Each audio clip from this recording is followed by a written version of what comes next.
সাকিব তামিমের অনুপস্থিতিতে নেতৃত্বের দায়িত্ব পাওয়া লিটন এবার দীর্ঘমেয়াদে। নেতৃত্বের অতীত পারফরম্যান্স লিটনের পক্ষে কথা বললেও সাম্প্রতিক সময়ে ব্যাট হাতে সময়টা ভালো যাচ্ছে না তার। কতটা জ্বলে উঠতে পারবেন আগামীতে, অতীতের পরিসংখ্যানই বা কি বলছে, সবটা জানবো প্রতিবেদনে। কখনো তামিম ইকবালের ইনজুরি, কখনো আবার সাকিব আল হাসানের নিষেধাজ্ঞা। আপৎকালীন সময়ে ভারপ্রাপ্ত অধিনায়ক হিসেবে 3 ফরম্যাটে বাংলাদেশ দলকে পরিচালনা করেছেন লিটন দাস। স্বল্প সুযোগে পেয়েছেন বড় বড় সাফল্য। ঘরের মাঠে ওয়ানডে সিরিজে ভারতকে হারানো, টেস্টে 1 ম্যাচের জন্য দায়িত্ব পেয়ে আফগানিস্তান বধ, সবশেষ ওয়েস্ট ইন্ডিজ সফরে টি-20 সিরিজে ক্যারিবীয়দের হোয়াইট ওয়াশ। 3 ফরম্যাটে 12 ম্যাচে নেতৃত্ব দিয়ে লিটন বাংলাদেশকে উপহার দিয়েছেন 7 জয়। গত টি-20 বিশ্বকাপে ব্যর্থতার জেরে নাজমুল হোসেন শান্ত সংক্ষিপ্ত ফরম্যাটে নেতৃত্ব ছাড়ার পর লিটনের ওপরেই ভরসা খুঁজে পায় বাংলাদেশ ক্রিকেট বোর্ডের থিঙ্ক ট্যাঙ্ক। লিটনও প্রস্তুত ছিলেন দায়িত্ব নিতে।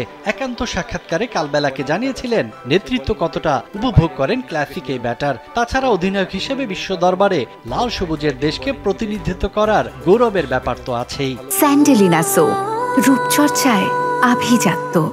আগামী 17 মে থেকে 3 জুন এই 16 দিনে আরব আমিরাতে 2টি ও পাকিস্তানে 5টি টি-20 ম্যাচ খেলবে বাংলাদেশ। লিটনের নেতৃত্বেই পরবর্তী টি-20 বিশ্বকাপ খেলবে টিম টাইগার্স। ফেব্রুয়ারি মার্চে আসরটি যৌথভাবে আয়োজন করবে ভারত ও শ্রীলঙ্কা। উপমহাদেশের কন্ডিশনে বিশ্ব আসরে লিটনের নেতৃত্বে বাংলাদেশ কি পাবে বড় সাফল্যের খোঁজ?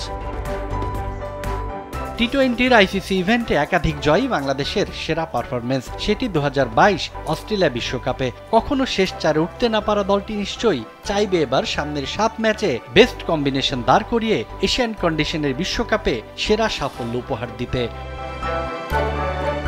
সাজ্জাদ খান, কালবেলা।